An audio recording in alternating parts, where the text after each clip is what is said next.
So, hello everyone, once again. Today we are up with our new topic, which is how enzymes work. So, let's get started with it. The enzymatic catalysis of reaction is essential to living system. अच्छा अच्छा अगर आपको याद हो कि आपने 11th में एक कैटालिसिस करके कुछ पढ़ा था या 9th में भी पढ़ा हो सकता है अगर आपको याद हो तो उसमें क्या होता है ना कि हम एक चीज़ पढ़ते हैं जो ये है कि कोई भी जो कैटलिस्ट होता है, कैटलिस्ट एक बेस प्रोवाइड करता है। बेस प्रोवाइड करता है मतलब कि मतलब कि उसमें क्या होता है कि रिएक्टेंट आएगा और वो क्या करेगा, कैटलिस्ट के साथ रिएक्ट करेगा। आई थिंक इसमें एक रिएक्शन लिखी है जिसमें कि जो कैटलिस्ट है वो कोई भी तरीके का केमिकल चेंज अंडरगो नहीं करता है, लेकिन जो उसका जो रिएक्टेंट है वो ये this one is the reaction which I was wanted to show you guys, this one. So इसमें क्या होता है, ये एक रिएक्टेंट है और ये क्या है,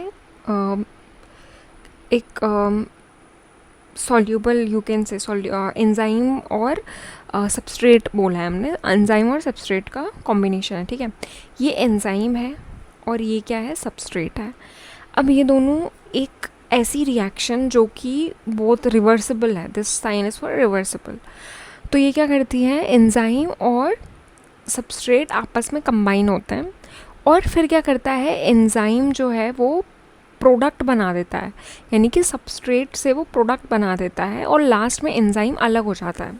तो एंजाइम इनिशियली जैसा था रिएक्शन में, एंजाइम हमको लास्ट में प्रोडक्ट के साथ भी वैसा ही मिल रहा है, यानी कि एंजाइम कोई भी किसी भी तरीके की केमिकल चेंज अंडरगो नहीं कर रहा है, ठीक है। The enzymatic catalysis of reaction is essential to living system, यानी कि हमारी जो लिविंग बॉडी है, अगर आपको याद हो कि बायोकेमिस्ट्री में हम यही सारी चीज़ें पढ़ते हैं कि बायोलॉजी में रहने के लिए जो हम रह रहे हैं, जो हम सांस ले रहे हैं, जो हम खाना खा रहे हैं, सारी बायोलॉजिकल रिएक्शंस हैं। इन सब में मतलब खाना डाइजेस्ट होना, ये सारी बायोलॉजिकल रिएक्शंस हैं। इन सारी रिएक्शंस को होने के लिए एंजाइम्स का होना बहुत ज़्यादा ज़रूरी है, क्योंकि पहली बात वो रिएक्शंस को जल्दी करते हैं बिना अपने आप को कोई चेंज लाए हुए। और हमारी बॉडी को क्या है, जल्दी जल्दी चीज़ चाहिए, यानी हमें एनर्जी जल्दी जल्दी चाहिए होती है। जैसे अगर मैं अभी बोल रही हूँ तो मुझे मेरी मसल्स क्या कर रही हैं, फटाफट से एनर्जी जनरेट कर रही हैं। तो ये सारी चीज़ें जल्दी चाहिए, इसीलिए जो एंजाइमेटिक और जो कैटालिसिस है बॉडी में वो बहुत ज़्यादा इंपॉर्टेंट है। कैटालिसिस मतलब यही होता है कि कैटालिसिस एक बेस प्रोवाइड करता है रिएक्शन को होने के लिए। फॉर एग्जांपल आयरन है, आयरन कई बार बेस की तरह यूज़ होता है। बहुत सारी केमिकल रिएक्शंस ऐसी होती हैं, जैसे मैग्नीज़ है, उस रिएक्शन को जल्दी करने के लिए हम कैटलिस्ट का यूज़ करते हैं। कैटलिस्ट मतलब कि जो रिएक्शन को जल्दी करता है, ठीक है। Same goes for enzyme also. अब यहाँ पे क्या है, अंडर बायोलॉजिकली रिलेवेंट कंडीशंस, ठीक है, uncatalysed reactions tend to be slow, जैसे मैंने आपको समझाया, ठीक है। जो भी बायोलॉजिकली रिलेवेंट जो कंडीशंस होती हैं उसमें बहुत स्लोली होती हैं रिएक्शंस बिना कैटलिस्ट के। तो कैटलिस्ट बहुत ज़्यादा ज़रूरी है। Most biological molecules are quite stable, बहुत सारे जो बायोलॉजिकल मॉलिक्यूल होते हैं वो बहुत स्टेबल होते हैं। स्टेबल मतलब कि वो अपनी स्टेट को चेंज नहीं करेंगे, वो स्टेबल रहेंगे। फॉर एग्जांपल अगर आपको भूख नहीं लगी है और आपका पेट भरा हुआ है तो आप कोई मेहनत नहीं करना चाहोगे, आप आराम से सोना चाहोगे। तो ये आपकी कौन सी कंडीशन है, ये आपकी स्टेबल कंडीशन है। अब आपको भूख लग रही है तो आप हाथ पैर मारोगे, आप खाना बनाओगे, आप खाना खाओगे। तो ये चीज़ क्या है, अनस्टेबल है। तो आप क्या कर रहे हो, काम कर रहे हो, ठीक है। तो स्टेबल कंडीशन में कोई काम नहीं करना चाहता, वैसे ही बायोलॉजिकल मॉलिक्यूल्स जो कि स्टेबल कंडीशन में हैं वो काम नहीं करेंगे। अब वो स्टेबल कंडीशन कौन सी हैं, वो हो सकती है न्यूट्रल पीएच, बहुत ज़्यादा स्टेबल होते हैं अगर उनको न्यूट्रल पीएच मिला है। न्यूट्रल पीएच मतलब कि वो पीएच जो कि ना ज़्यादा एसिडिक है ना ज़्यादा बेसिक है। एसिडिक 7 से नीचे वाले सब 4, 3, 6 एसिडिक और ऊपर उसके बेस। तो न्यूट्रल अगर सिचुएशन है, माइल्ड टेम्परेचर है यानी कि टेम्परेचर ना ज़्यादा है ना कम है, और एक्वस इन्वायरमेंट इनसाइड सेल्स, मतलब कि जो एक्वस मतलब कि लिक्विड सोल्यूशन होता है बेसिकली, वो अगर इन्वायरमेंट है तो वो स्टेबल होते हैं। Furthermore many common chemical process are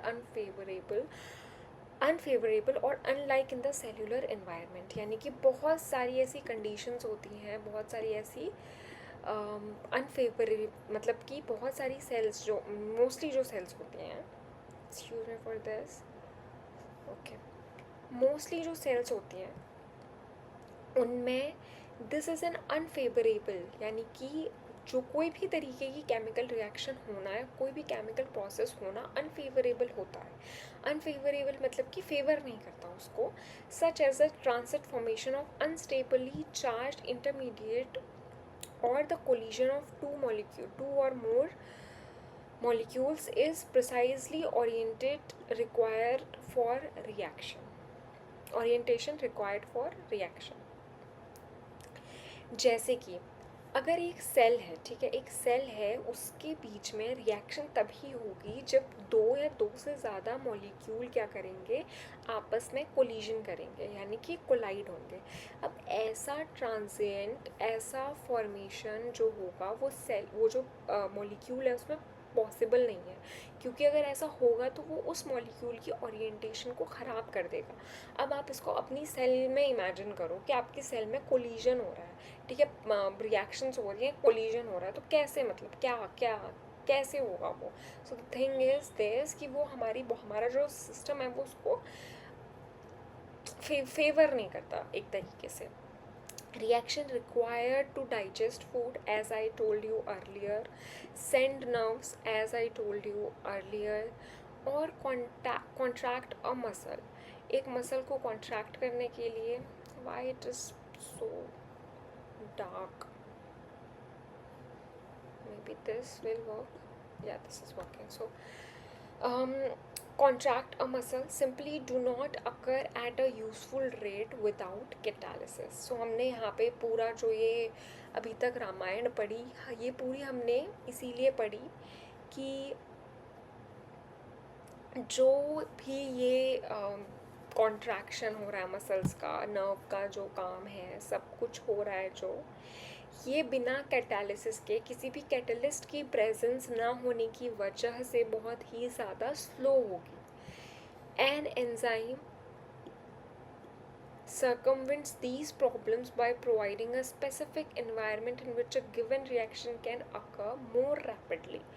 अब ये जो एंजाइम है ये इस तरीके की हमको एक क्या कहते हैं उसको, स्पेसिफिक एनवायरनमेंट प्रोवाइड करता है जहाँ पे ये सारी की सारी रिएक्शंस रैपिडली हो पाए। The distinguish feature of enzyme catalyzed reaction is that it takes place within the confines of pocket on the enzyme called active site। अब कोई एक एंजाइम है, जैसे मैंने आपको बताया, फॉर एग्जाम्पल ये एक एंजाइम है, ठीक है, इसको एक एंजाइम ले लो, इस एंजाइम का ये जो रेड वाला हिस्सा है ना, ये एक्टिव साइड है, यानी कि इस पूरे एंजाइम में सिर्फ यहीं पे आके रिएक्शन होगी, ना इस कॉर्नर पे होगी, ना इस कॉर्नर पे होगी, और ना किसी और कॉर्नर पे होगी, बस इस एक्टिव साइड पे होगी, क्योंकि ये एक्टिव साइड एक पॉकेट प्रोवाइड करेगा, एक बेस प्रोवाइड करेगा, एक प्लेटफॉर्म प्रोवाइड करेगा उस रिएक्शन को होने के लिए। The molecule that is bound in the active side and acted upon by the enzyme is called the substrate. यानी कि ये जो एक्टिव साइड है, यहाँ पे जो भी एंजाइम बाउंड होगा अपनी रिएक्शन करवाने के लिए, उसको हम कहते हैं substrate. The surface of the active site is lined with amino acid residues.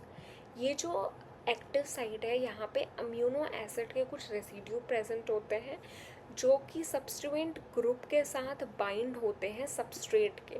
अब ये जो सबस्ट्रेट है ये भी तो एक केमिकल है ना, अब इस केमिकल में भी अम्यूनो एसिड प्रेजेंट होंगे, क्योंकि वही बिल्डिंग ब्लॉक्स होते हैं, हमने बहुत आगे चैप्टर्स में पढ़ा है अगर आपको याद हो तो उन बिल्डिंग ब्लॉक्स जो अम्यूनो एसिड हैं वो अम्यूनो एसिड्स के साथ ये जो कैटलिस्ट, ये जो एक्टिव साइट है ये बाइंड होती है, और क्या करती है, कैटलाइज करती है उस केमिकल ट्रांसफॉर्मेशन को, उस केमिकल, ये जो ये रिएक्शन दी हुई है ना, I am so sorry for this, Y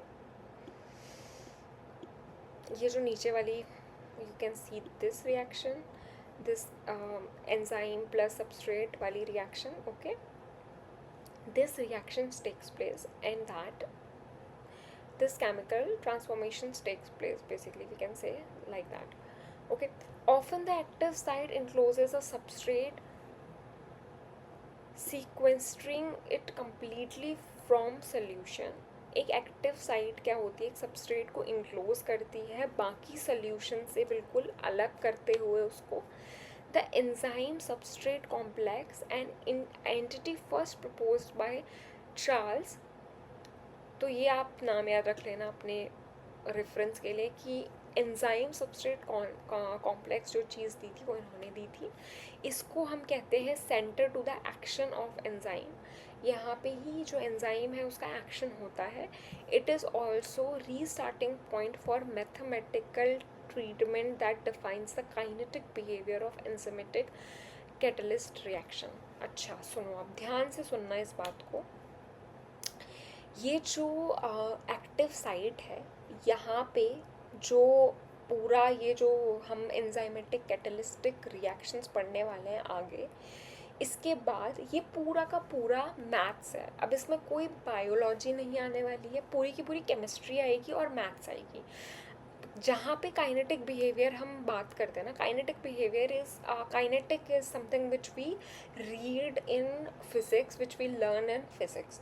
तो अब यहाँ पे काइनेटिक जो बिहेवियर है वो फिज़िक्स वाला जो पार्ट है वो आने वाला है. तो ये आप जो ये हम बायोकेमिस्ट्री पढ़ते हैं, it is all about this. तो अब हम ये पढ़ने वाले हैं, इसीलिए लोगों को ये डिफ़िकल्ट भी लगती है, for the reason for it being difficult. अब हम इसके आगे सब पूरा हम सारी गिब्स एनर्जी और ये और वो सारा सब कुछ पढ़ने वाले हैं. और ये जो थियोरेटिकल पोर्शन था वो यहाँ पे ख़त्म हो गया. तो अब बहुत ध्यान से सुनना इसके आगे. जो एंजाइम्स हैं, ये मैंने आपको रिएक्शन पहले बता दी, वो अफेक्ट करते हैं रिएक्शन रेट को, लेकिन इक्विलिब्रिया को वो अफेक्ट नहीं करते. इसके पीछे का क्या मतलब है, इसका क्या मतलब है. इक्विलिब्रियम क्या होता है, वो एक स्टेट जहाँ पे जो सबस्ट्रेट है वो इक्वल है प्रोडक्ट के, यानी कि प्रोडक्ट और सबस्ट्रेट दोनों इक्वल हो चुके हैं. वो जो पोजीशन होती है उसको हम इक्विलिब्रियम कहते हैं. लेकिन जो एंजाइम्स है वो इक्विलिब्रियम में कोई इफेक्ट नहीं डालते, यानी कि वो लास्ट में अलग हो रहे हैं, जो मैंने आपको पहले समझा दिया है. Now I won't waste much time over this, ठीक है. यहाँ पे हमें पता चल गया ESP क्या होता है. E for enzyme, S for substrate, P for product. Now moving on. To understand catalysis, we must first appreciate the important distinction between reaction, equilibria and reaction rate. अच्छा, हमें अब कैटालिसिस समझनी है. हमें समझना है कि कैटालिसिस क्या होता है. इसके पहले हमें ये चीज़ समझनी होगी कि इक्विलिब्रिया और रिएक्शन रेट क्या होता है. The function of catalyst is to increase the rate of reaction. Catalyst का काम क्या होता है, कैटालिस्ट का एक काम होता है, वो होता है रिएक्शन रेट को बढ़ाना, यानी कि रिएक्शन को जल्दी करना, ठीक है. Catalysis do not affect reaction equilibria को ये नहीं कुछ अफेक्ट करता. Recall that a reaction is at equilibrium when there is no net change in the concentration of reactant and product. ठीक हो गया. ये हमने पढ़ लिया कि जितना हमने सॉल्यूट लिया था उतना ही प्रोडक्ट है.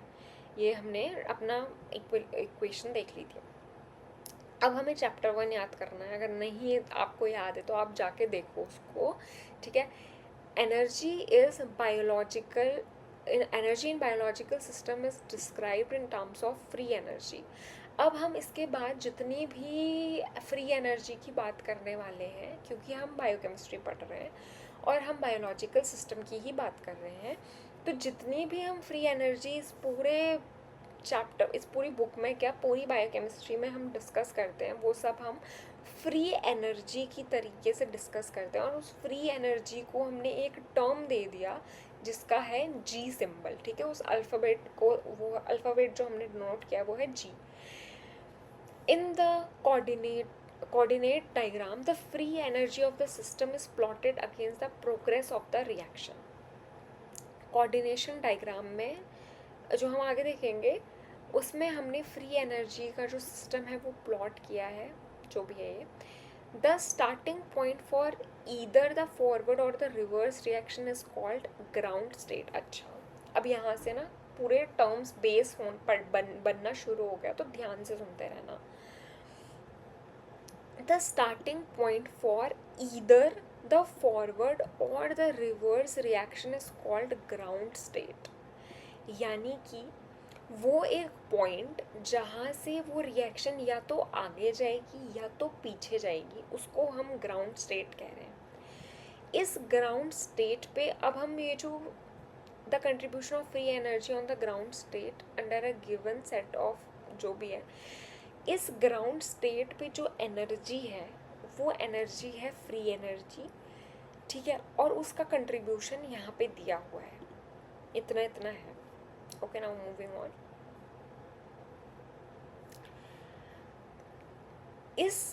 अच्छा, अब ये जो मान लो ये जो फ्री एनर्जी है इसको हमने डेल्टा जी से डिनोट कर लिया.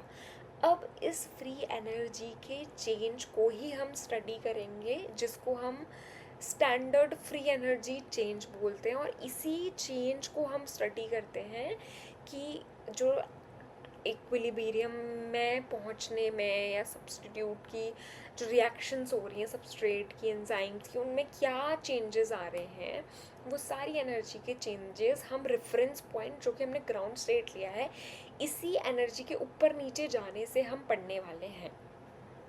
Because biochemical system commonly involves H+ concentration far below 1 m.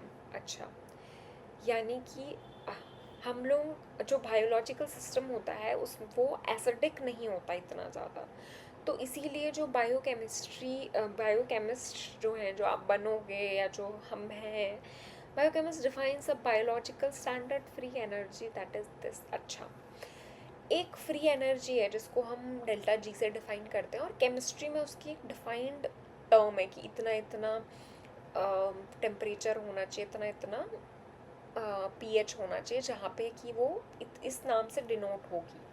लेकिन अब मैं आपको एक बात बताती हूँ, बायो में ये पॉसिबल नहीं है कि इतना ज़्यादा मेंटेन्ड आपको आइडियल कंडीशन मिले, इसीलिए बायोकेमिस्ट्री के हिसाब से हमने उसको चेंज कर लिया, ठीक है.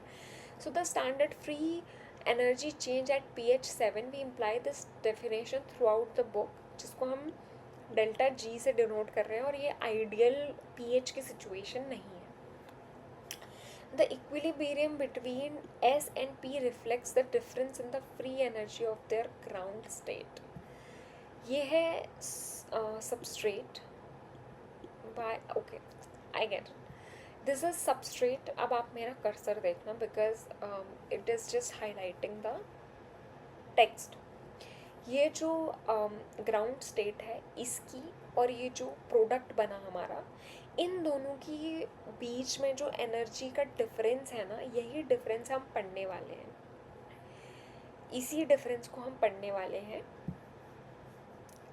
The free energy of the ground P is lower than that of S. Product तभी बनेगा जब उसकी एनर्जी कम होगी सल्यूट से. अच्छा, ऐसा मैं क्यों कह रही हूँ? ऐसा मैं इसीलिए कह रही हूँ कि अगर आपको याद हो तो मैंने आपको एक चीज़ बोली थी इनिशियली, जो ये है कि अगर हम स्टेबल होंगे तो हमें कोई काम करने की ज़रूरत ही नहीं पड़ेगी. यानी कि अगर सब्स्टिट्यूट जो है या सबस्ट्रेट जो है वो अनस्टेबल है, और वो अनस्टेबल है इसीलिए वो क्या कर रहा है, काम कर रहा है, और काम करके क्या कर रहा है, रिएक्शन कर रहा है और प्रोडक्ट बना रहा है. अब अगर प्रोडक्ट ही अनस्टेबल होगा या प्रोडक्ट की एनर्जी इस जो सब्स्टिट्यूट है इस एनर्जी से ज़्यादा होगी, तो वो फर्दर रिएक्ट करेगा, और वो क्या बन गया फिर, तो वो सबस्ट्रेट बन गया ना, अगर वो फर्दर रिएक्ट कर रहा है तो. यानी कि प्रोडक्ट हमेशा स्टेबल होगा, यानी कि अगर प्रोडक्ट ज़्यादा स्टेबल होगा तो प्रोडक्ट की जो एनर्जी है वो कम होगी, इसीलिए तो वो रिएक्ट नहीं कर रहा है, ठीक है. अब ये जो डेल्टा जी है ये यहाँ पे डिनोट कर रहा है इस चीज़ को. अ favorable equilibrium does not mean that this conventional conversion will occur at a detectable rate. The rate of reactions depend entirely on parameters.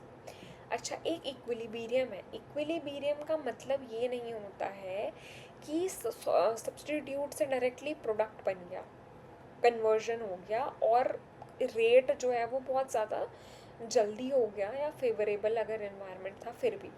लेकिन कुछ अलग, बहुत ज़्यादा अलग अलग जो पैरामीटर्स हैं उन पर डिपेंड करता है कि ये जो रिएक्शन का रेट है ये क्या होने वाला है.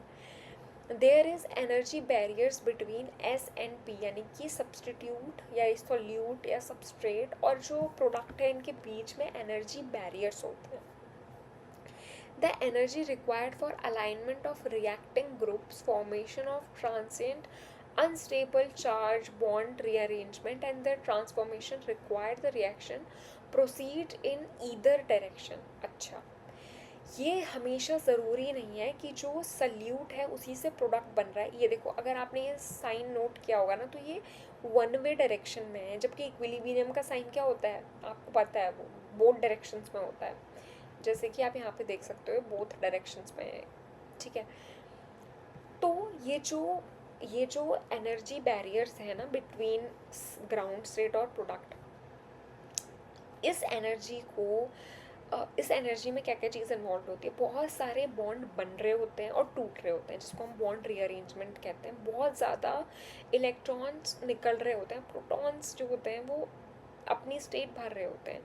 And other transformation required for the reaction to proceed in either direction, यानी कि जो भी ट्रांसफॉर्मेशन फाइनली हो रहा है उस ट्रांसफॉर्मेशन को होने के लिए either the reaction will go backward और फॉरवर्ड, यानी कि जो भी लगेगा उस रिएक्शन को कंप्लीट होने के लिए वो होगा. This is illustrated by energy hill. इसको हम एनर्जी हिल कहते हैं. एनर्जी हिल मतलब कि कभी वो ऊपर जाएगी, कभी वो नीचे आएगी, वो पीछे भी जा सकती है रिएक्शन, आगे भी जा सकती है प्रोडक्ट बनाने के लिए. बट एंड में प्रोडक्ट बनेगा, बट प्रोडक्ट बनने से पहले बहुत ज़्यादा हिल रिएक्शन होगी. ठीक है, to undergo reaction the molecule must overcome their barrier. अच्छा, अब अगर रिएक्शन होनी है तो रिएक्शन होने के लिए उनको अपना बैरियर, एनर्जी बैरियर तोड़ना होगा. Therefore must be raise to higher energy levels, यानी कि इसीलिए उनको क्या करना पड़ेगा, उनको अपनी एनर्जी बैरियर तोड़ के हायर में जाना पड़ेगा. तभी फॉर एग्जांपल ये ग्राउंड स्टेट है, इसको इस एनर्जी बैरियर को तोड़ के ऊपर जाना पड़ेगा. ठीक है, at the top of the energy hill is a point at which decay to the solute or p state is equal probable it is downhill either way. This is called the transition state. अच्छा, अब ये solute जो है ये इस अपनी energy बढ़ा के यहाँ पहुँचा. यहाँ पे क्या होता है, या तो अगर उसको फेवरेबल कंडीशन मिल गई तो प्रोडक्ट बन जाएगा, अगर फेवरेबल कंडीशन नहीं मिली तो वापस सल्यूट बन जाएगा, वापस सबस्ट्रेट बन जाएगा. तो ये जो स्टेट है, जो ट्रांजिशन की स्टेट है, इसको हम ट्रांजिशन स्टेट कहते हैं. कि यहाँ से इधर ये अपहिल मतलब इधर भी हो सकती है या फिर डाउन हिल इस साइड भी आ सकती है रिएक्शन. ठीक है, दोनों की बराबर पॉसिबिलिटी है इस transition state. Transition state is not a chemical स्पीसी with any significant stability. ये कोई भी अच्छा, ये जो ट्रांजिशन स्टेट है ना, ये बेसिकली एक इमेजिनरी स्टेट है. ठीक है, ये आपको समझाने के लिए एक इमेजिनरी स्टेट बना दी है साइंटिस्ट ने, ऐसा कुछ प्रेजेंट होने का कोई एविडेंस नहीं है. ठीक है, moving on. Transition state is the active energy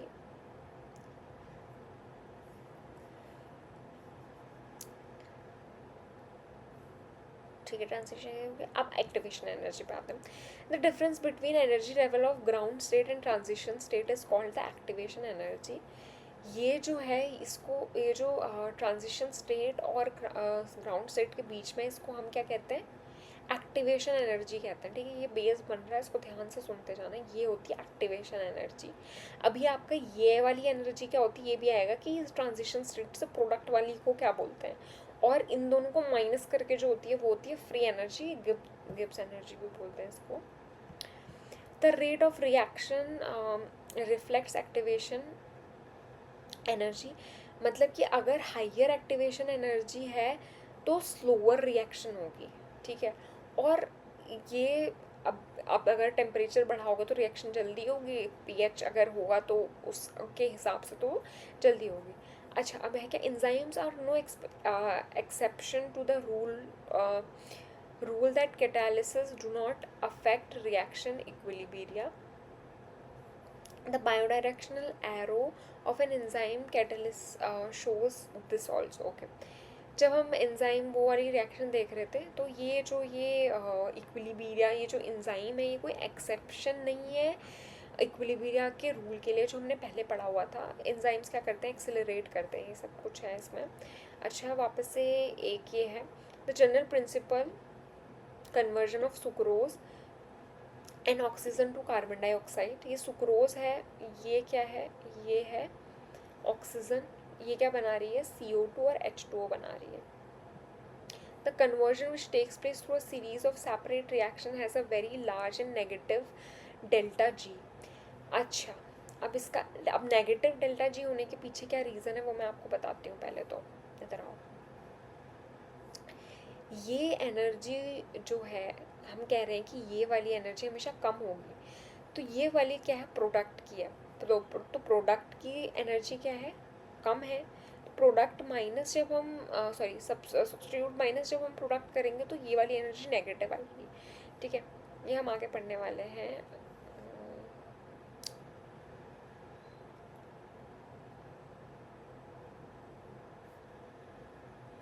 हमने ये, अच्छा यहाँ पे वापस से देख लो, ये एक्टिवेशन एनर्जी होती है, ठीक है। इस वाली एनर्जी को अभी हम आगे पढ़ेंगे अगर होगा तो। और ये मैंने आपको वैसे जनरली बता दिया है, ठीक है। ये वाला हमारा क्लियर है। Next,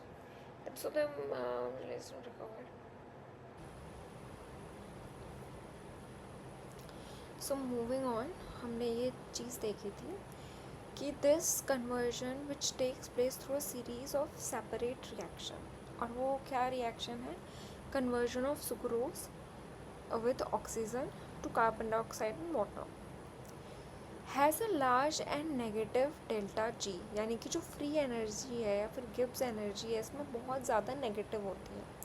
and at equilibrium the amount of sucrose present is negligible.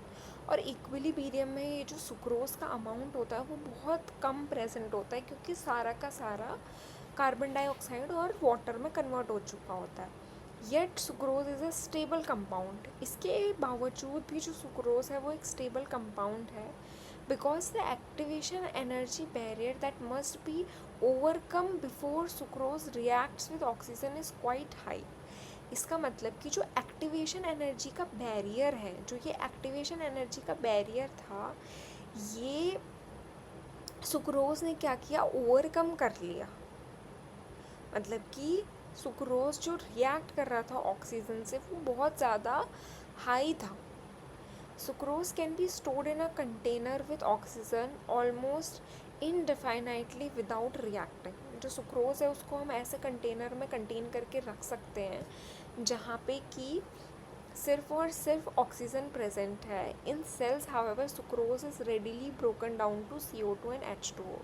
अगर हम एक बाहर, बॉडी के बाहर सुक्रोज को रख रहे हैं तो ऑक्सीजन के प्रेजेंट में वो कन्वर्ट नहीं होता है, लेकिन बॉडी के अंदर वो रेडिली क्या हो जाता है, कन्वर्ट हो जाता है, because of catalysis by enzymes. तो इसको क्या कहते हैं, ना series of reaction catalysed by enzymes. तो यानी कि एंजाइम्स के प्रेजेंस में ये जो है कन्वर्ट हो रहा है। अगर एंजाइम्स प्रेजेंट नहीं होते तो रूम टेम्परेचर पे होता भी नहीं convert. So these enzymes not only accelerate the reaction. तो ये जो एंजाइम्स होते हैं सिर्फ एक्सेलरेट नहीं करते एक रिएक्शन को, बल्कि वो क्या करते हैं, ऑर्गेनाइज करते हैं और कंट्रोल करते हैं उनको एनर्जी वाइज, कि वो ज़्यादा एनर्जी ना रिलीज़ करते हैं। Energy released is recovered in other chemical forms and made available to the cell for other tasks. So जो भी एनर्जी रिलीज़ हो रही है वो अलग अलग फॉर्म्स में सेल्स को मिल जाती हैं, जिससे कि वो अपने दूसरे कामों के लिए यूज़ करती हैं। The reaction pathway by which sucrose and other sugar is broken down is is the primary energy yielding pathway for cells, and the enzymes of this pathway allow the reaction sequence to process on a biologically useful time scale. अच्छा, जो ये reaction है जिसमें sucrose या फिर कोई other जैसे glucose वगैरह टूट रहा है, ये एक प्राइमरी एनर्जी यील्डिंग पाथवे है एक सेल के लिए। यानी कि जो भी शुगर्स हैं जब वो ब्रोक डाउन होती हैं तो ही हमारी सेल को एनर्जी मिलती है। And the enzymes of this pathway allow the reaction sequence to proceed on a biologically useful time scale. तो अब मैं हूँ, अगर मुझे एनर्जी की अभी ज़रूरत है तो ब्रोक डाउन शुगर का अभी होगा और मुझे अभी एनर्जी मिलेगी। वो 5 साल का वेट नहीं करेगा एनर्जी प्रोड्यूस करने के लिए। तो ये सारी जो बायोलॉजिकली टाइम स्केल का यही मतलब है। Any reaction may have several steps. कोई भी एक रिएक्शन है उसके बहुत सारे स्टेप्स हो सकते हैं जो कि involving the formation and DK of transient chemical स्पीसी called reaction intermediates. अब इसमें क्या है, बहुत सारी ऐसे बीच की जो, देखो हम क्या पढ़ रहे हैं ना, जब हम रिएक्शंस पढ़ रहे हैं तो हम इनिशियल स्टेप पढ़ रहे हैं और फाइनल स्टेप पढ़ रहे हैं कि सल्यूट से प्रोडक्ट में, सबस्ट्रेट से प्रोडक्ट में चेंज हो गया। लेकिन उसके बीच में बहुत सारी एक ऐसी इंटरमीडिएट्स बन सकते हैं जो कि जिनको हम रिएक्शन इंटरमीडिएट्स कहते हैं, जो एक ऐसी स्पीसी होती है जो उस रिएक्शन के बीच में बन रही होती है। A reaction intermediate is an any species on the reaction pathway that has a finite chemical lifetime longer than a molecular vibration। अच्छा, अब जब भी कोई रिएक्शन हो रही है तो वो बहुत जल्दी जल्दी हो रही है। तो इसमें ये एक बात बोली है कि अगर कोई भी मॉलिक्यूल है, कोई भी एक केमिकल रिएक्शन में एक रिएक्शन इंटरमीडिएट, हम उस मॉलिक्यूल को बोलेंगे जो कि 10⁻⁻13 सेकेंड्स तक लाइफ अपनी सस्टेन कर रहा है उस रिएक्शन के दौरान। When the solute is converting to product, reaction is catalyzed by an enzyme. The ES and EP complex can be considered intermediate even though S and P are stable chemical species। अब इससे पहले वाले में अगर आपको याद होगा जो हमने थोड़ी देर पहले पढ़ा था कि एक ये है एंजाइम है और ये सबस्ट्रेट है। तो ये वाली जो ये एंजाइम और सबस्ट्रेट जहाँ पे मिले हुए हैं, या फिर एंजाइम और ये जो प्रोडक्ट है, इसको हम रिएक्शन इंटरमीडिएट कह देते हैं। हालांकि ये प्रोडक्ट और सबस्ट्रेट की स्टेबिलिटी में कोई भी किसी भी तरीके का चेंज नहीं कर रहे हैं, ठीक है। The ES and EP complex occupy valleys in the reaction coordinate diagram. जो हमने रिएक्शन कोऑर्डिनेट डायग्राम देखा था 6.3 में। अच्छा, वैलीज़ ये जो यहाँ पे ग्राफ में ये सीढ़ियाँ बन रही हैं, उसमें ये जो नीचे लोअर पार्ट है, it is ES and EP। Okay, moving on. Additional less stable chemical intermediate often exist in the course of an enzyme catalyzed reaction। जो लेस स्टेबल केमिकल रिएक्शंस होती हैं वो एग्जिस्ट करती हैं इस में, लेकिन हम उनको पढ़ते नहीं हैं इसमें। The interconversion of two sequence consider reaction step. When several step occur in reaction, the overall rate is determined by the step with higher activation energy. This is called the rate limiting step. अच्छा, बहुत सारे steps होते हैं chemical reaction में, लेकिन हम उन steps को डिटरमाइन करते हैं, उन स्टेप्स को लेते हैं जिनकी एक्टिवेशन एनर्जी बहुत ज़्यादा होती है, क्योंकि वहीं पे हम उसको रेट लिमिटिंग स्टेप कहते हैं, जहाँ पे एक्टिवेशन एनर्जी ज़्यादा होती है। तो जिस टाइम कंज्यूमिंग दो। In a simple case, the rate limiting step in the higher energy point is the diagram for interconversion of S and P। तो हम ये कह सकते हैं कि रेट लिमिटिंग स्टेप वो होता है जहाँ पे हायर एनर्जी पॉइंट्स जो होते हैं, जब हम जो भी, जैसे इसमें जो हायर एनर्जी पॉइंट्स हैं उनको हमने रेट लिमिटिंग स्टेप्स बोल दिया, ठीक है। In practice the rate limiting step very, ये वेरी करते हैं रिएक्शन के साथ, उनकी कंडीशंस के साथ, बहुत सारे एंजाइम्स के साथ। Many enzymes, several steps may have similar activation energy, which means they are all partially rate limiting। बहुत सारे रिएक्शंस हैं जिसमें बहुत सारे एंजाइम्स हैं और उनकी एक्टिवेशन एनर्जी सिमिलर है. Activation energy are energy barriers to chemical reactions. Activation energies जो होती हैं वो एनर्जी बैरियर्स होती हैं केमिकल रिएक्शन में. These barriers are crucial to life itself. तो ये जो बैरियर्स होते हैं वो लाइफ के लिए बहुत ज़्यादा इंपॉर्टेंट होते हैं, क्योंकि अगर मेरी बॉडी में बहुत सारे मॉलिक्यूल्स प्रेजेंट हैं और वो किसी के भी साथ रिएक्ट हो जा रहे हैं तो मेरा ज़िंदा रहना बहुत मुश्किल हो जाएगा. तो इसीलिए कोई एनर्जी बैरियर्स हैं जहाँ तक उस मॉलिक्यूल को उसको क्रॉस करना और फिर ही वो रिएक्ट कर सकता है. तो ये बहुत ज़्यादा क्रूशियल होते हैं लाइफ के लिए. The rate at which a molecule undergo a particular reaction decreases as the activation barrier for the reaction increases. जहाँ पे जो रेट है, मतलब जो रिएक्शन रेट है मॉलिक्यूल का, वो क्या करता है, डिक्रीज़ हो जाता है जहाँ पे उसके एक्टिवेशन जो बैरियर है रिएक्शन के वो बढ़ते हैं. Without such energy barrier complex micromolecule would revert spontaneously too much similar molecular form, and the complex and higher order structure and metabolic process of cell would not exist. So अगर ये energy barriers नहीं होते तो जो ये complex molecules हैं वो किसी भी सिंपल फॉर्म में रिवर्ट हो जाते, जैसे मैंने आपको बताया.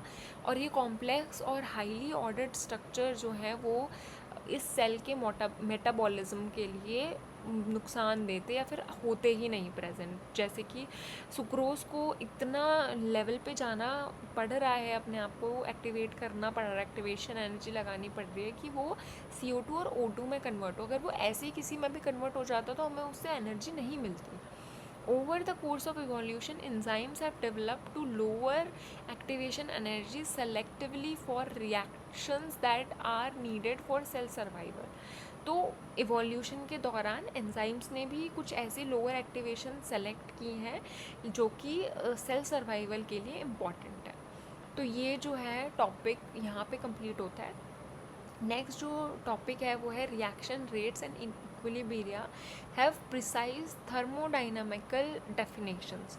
तो हम पूरा केमिस्ट्री की बात करेंगे इसमें. हमने अभी तक ये पूरा समझा रिएक्शन इंटरमीडिएट्स क्या होते हैं, रेट लिमिटिंग स्टेप्स क्या होते हैं. इसके बाद हम इक्विलिब्रियम और थर्मोडाइनामिक्स पढ़ने वाले हैं, अपनी बॉडी के अंदर क्या ये सिग्निफिकेंस है. ठीक है, तो ये वाला टॉपिक और ये इसके बाद वाला अ फ्यू प्रिंसिपल्स ये जो है ये हम नेक्स्ट आने वाले लेक्चर्स में पढ़ेंगे, बिकॉज ये लेक्चर बहुत ज़्यादा लंबा हो चुका है.